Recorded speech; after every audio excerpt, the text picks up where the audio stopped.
সুপ্রিয় শিক্ষার্থীবৃন্দ, আসসালামু আলাইকুম। কেমন আছো সবাই? আশা করছি সবাই ভালো আছো, সুস্থ আছো এবং নিরাপদে আছো। আলহামদুলিল্লাহ, আমিও ভালো আছি। বরাবরের মতো সকলকে অনলাইন ক্লাসে স্বাগত জানাচ্ছি। সুপ্রিয় শিক্ষার্থীবৃন্দ, আজকে আমরা অনলাইন ক্লাসে যে বিষয়টি সম্পর্কে আলোচনা করব সেটি হচ্ছে যে আমরা গত ক্লাসে শিখেছিলাম তোমার হচ্ছে কি বন সম্পর্কে যে ধারণা, সেখানে ম্যানগ্রোভ বন সম্পর্কে শিখেছিলাম এবং ম্যানগ্রোভ বনের বৈশিষ্ট্য সম্পর্কে জেনেছিলাম।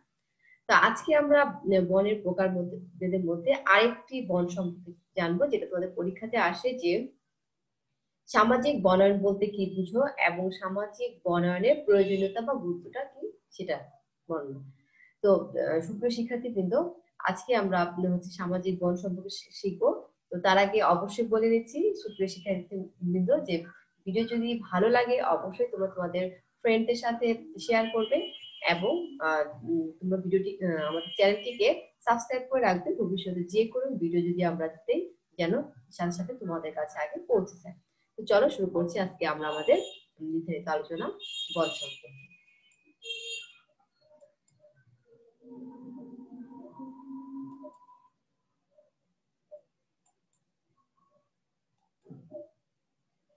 তো সকলকে আমার পক্ষ থেকে আবারও অনলাইন ক্লাসে স্বাগত জানাচ্ছি এবং বরাবরের মতো আমি তোমাদের সাথে আছি, রুমা বেগম, 33 এর একজন শিক্ষা কর্মকর্তা।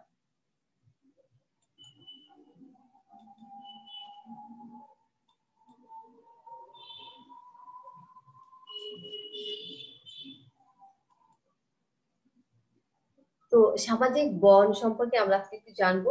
আমরা এর আগে যেটা দেখে আসলাম ম্যানগ্রোভ বা প্রাকৃতিক বন সম্পর্কে, আজকে আমাদের আরেকটা গুরুত্বপূর্ণ টপিক হচ্ছে সামাজিক বন। এখন যে বাংলাদেশ দেখো, যে আমাদের বাংলাদেশটা আমরা জানি যে সুষমভাবে বিস্তৃত নয়। তো অধিকাংশ তোমার বনভূমি তোমার পূর্ব এবং দক্ষিণ পূর্বাঞ্চল এবং দক্ষিণ পশ্চিমাঞ্চলে অবস্থিত।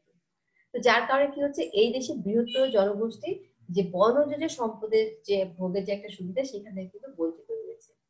তো আমাদের বাংলাদেশে প্রায় 16 কোটি মানুষের তোমার জ্বালানি, কাঠ, পশুখাদ্য এবং অন্যান্য যে বনজ দ্রব্যের চাহিদা রয়েছে, তোমার হচ্ছে কি সেই চাহিদাগুলো মেটানো, পরিবেশের ভারসাম্য রক্ষা, দরিদ্র জনগোষ্ঠীর কর্মসংস্থান এবং দারিদ্র্য দূরীকরণের লক্ষ্যে আমাদের প্রায় 80 দশকের শুরুতেই কিন্তু প্রাকৃতিক বনাঞ্চলের বাইরেও তোমার যে পতিত বা প্রান্তিক জমিতে বন সম্প্রসারণের উদ্যোগ গ্রহণ করা হয়, সেটাই হচ্ছে সামাজিক বনায়ন নামে পরিচিত। তাহলে আমরা কি দেখলাম, যে তোমার মানে এমনিতে পতিত বা যেগুলো খালি পড়ে আছে সেই প্রান্তিক জমিগুলোতে বন সম্প্রসারণের উদ্যোগ গ্রহণ করা হচ্ছে সামাজিক বনায়ন। তাহলে আমরা সংজ্ঞা হিসেবে বলতে পারি যে জনসাধারণ, বিশেষ করে দরিদ্র জনগোষ্ঠী বা দরিদ্র সীমার নিচে যে বসবাসকারী গ্রামীণ জনসাধারণের অর্থনৈতিক, সামাজিক, বাস্তু সাংস্থানিক সুবিধা নিশ্চিত করার লক্ষ্যে তাদেরকে সম্পৃক্ত করে যে পরিচালিত একটা বনায়ন, তাকে সামাজিক বনায়ন বলা হয়। তাহলে দারিদ্র সীমার নিচে, বিশেষ করে আর কি সকল জনসাধারণই হবে, তবে বিশেষ করে দারিদ্র সীমার নিচে বসবাসকারী গ্রামীণ জনসাধারণের আর্থিক, সামাজিক এবং অন্যান্য বাস্তুসাংস্কৃতিক সুবিধা নিশ্চিত করার লক্ষ্যে যে তোমার তাদেরকে সম্পৃক্ত করে যে বনায়নের উদ্যোগ গ্রহণ করা হয়, তাকে সামাজিক বনায়ন বলা হয়। তো এই সামাজিক বনায়নের লক্ষ্য যে শুধুমাত্র গাছ তা কিন্তু এখানে গ্রামের দরিদ্র জনগোষ্ঠী হচ্ছে এর একটা লক্ষ্য। তো শুধু গাছ লাগানো এবং সেসব গাছের যত্ন নেওয়া নয়, বরং কি গাছ রোপণ এবং পরিচর্যাকারী যারা আছে তারাও যাতে এই লাগানো গাছের সুফল পাওয়ার আগ পর্যন্ত জীবিকা নির্বাহ করতে পারে, তারও কিন্তু নিশ্চয়তা বিধান হচ্ছে এই সামাজিক বনায়ন।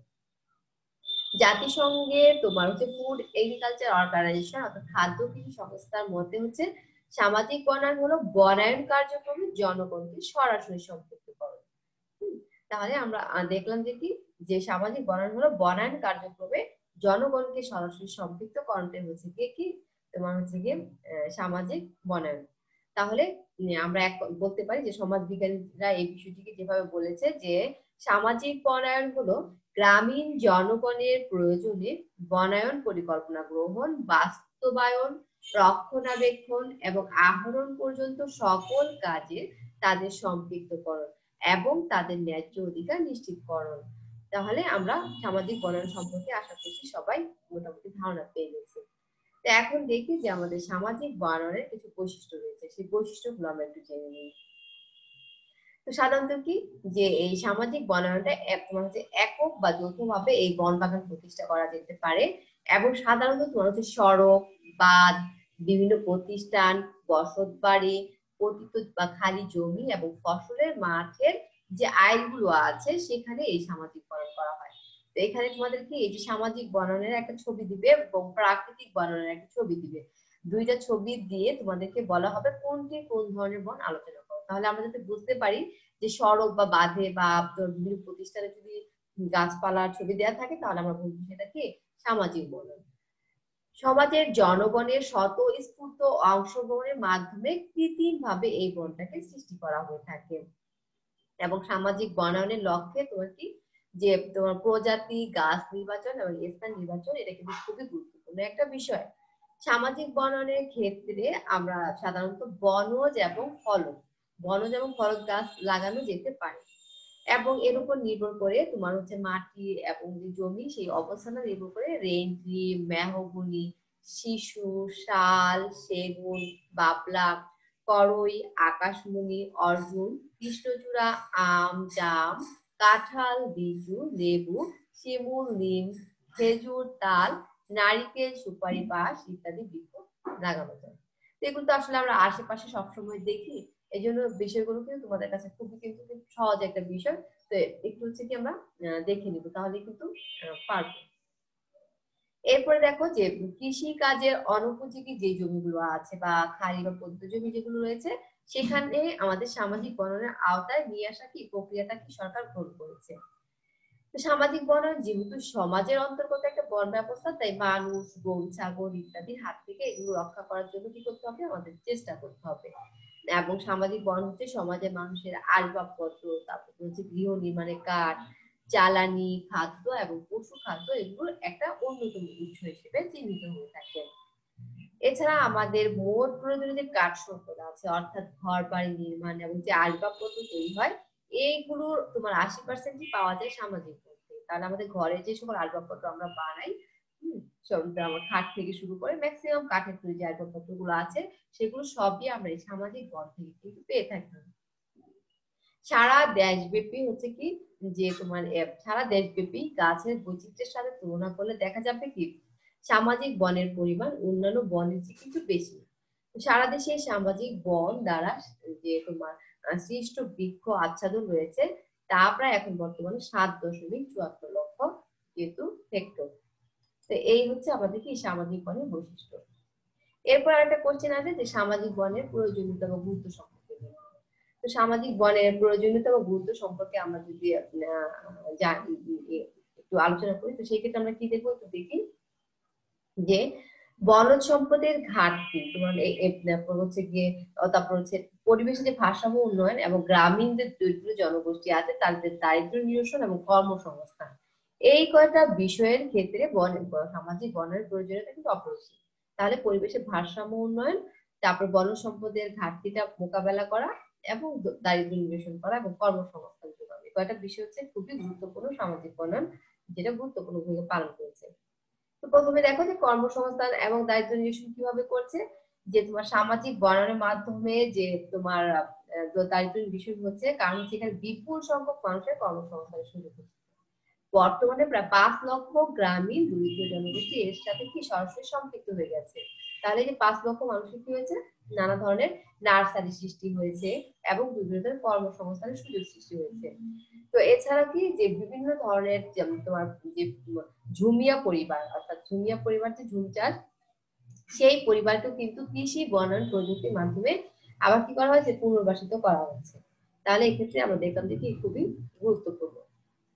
এরপর হচ্ছে নারীর ক্ষমতায়ন এবং নেতৃত্ব সৃষ্টি কিভাবে সামাজিক বনায়ন ভূমিকা পালন করে, আমরা একটু দেখি যে সামাজিক বনায়ন কর্মসূচিতে কি হচ্ছে যে জনগণের অংশগ্রহণে মহিলাদের উন্নয়নকে অংশীদার হিসেবে গ্রহণ করা হচ্ছে। তো সেখানে দুস্থ যে গ্রামীণ মহিলারা আছে তারা স্বাবলম্বী হচ্ছে, ফলে কি হচ্ছে এখানে একটা মহিলাদের বা নারীদের একটা ক্ষমতায়ন এবং নেতৃত্ব কিন্তু সৃষ্টি হচ্ছে। এরপর হচ্ছে নার্সারি সৃজন হচ্ছে, প্রশিক্ষণ হচ্ছে।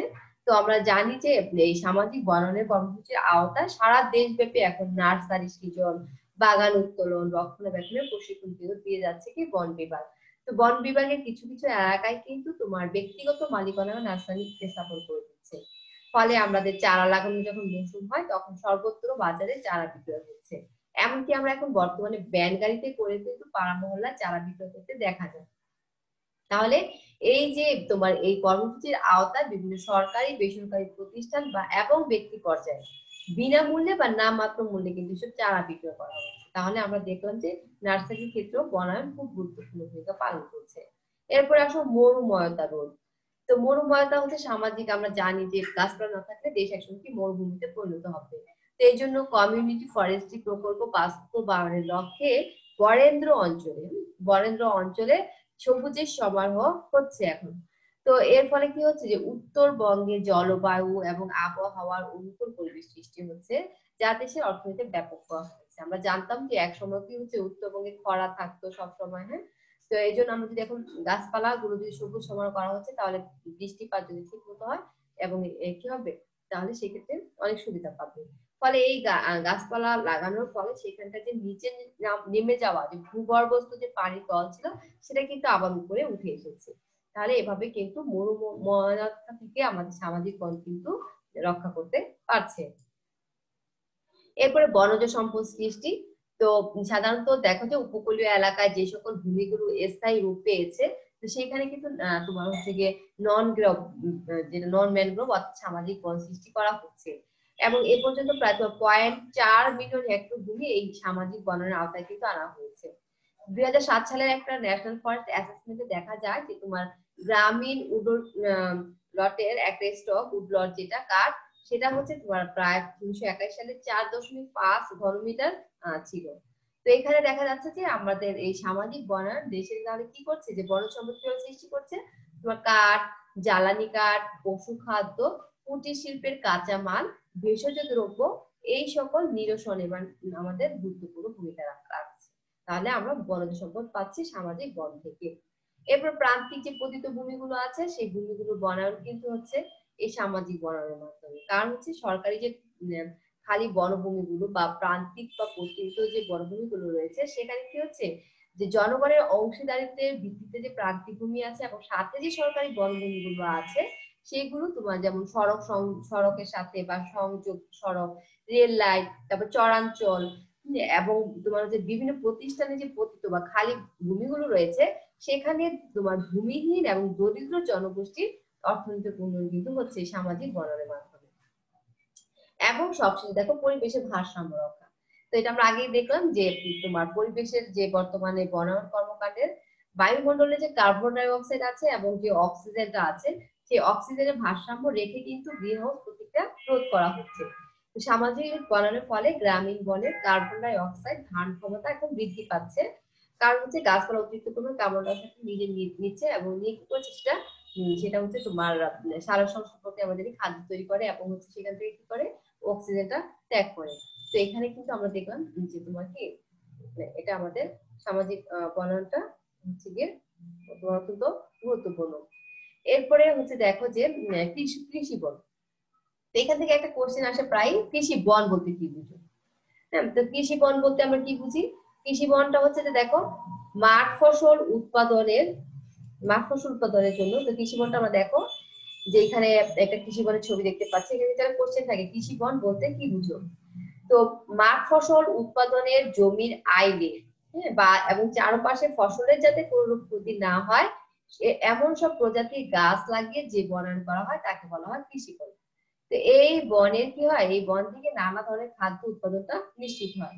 সাথে সাথে কি হচ্ছে তোমার নির্মাণ এবং জ্বালানি কাঠ সরবরাহ নিশ্চিত হয়।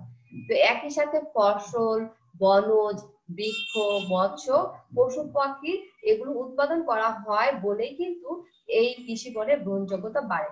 ফলে গবাদি পশুর মলমূত্র, হাঁস মুরগির বিষ্ঠা, বলদ বৃক্ষের লতা পাতা গুল্ম এগুলো কি হচ্ছে মাটিতে তোমার জৈব পদার্থ যুক্ত করে মাটির উর্বরতা বৃদ্ধি করছে। এই বনে উঁচু নিচু উর্বর অনুর্বর সকল জমি কিন্তু ব্যবহার করার সুযোগ থাকে। তাহলে কৃষি বনটা কিন্তু আমাদের জন্য ইম্পর্টেন্ট, তোমাদের প্রায় থাকে কৃষি বন বলতে কি বুঝো?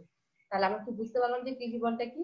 মাঠে ফসল উৎপাদনের তোমার যে জমির আইলগুলো আছে বা চারপাশে যে তোমার খালি জায়গা যদি থাকে যাতে ফসলের ক্ষতি না হয় সেইভাবে আমাদের বনায়ন করা হচ্ছে কি তোমার কৃষি পণ্য। তাহলে এখানে আমরা কি কি সুবিধা পাই সেটাও কিন্তু আমরা দেখে আসলাম।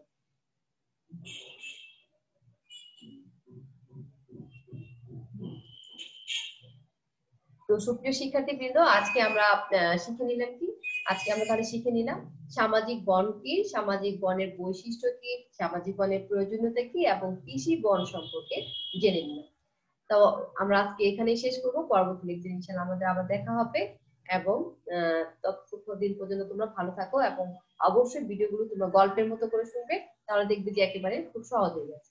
আল্লাহ হাফেজ, আসসালামু আলাইকুম।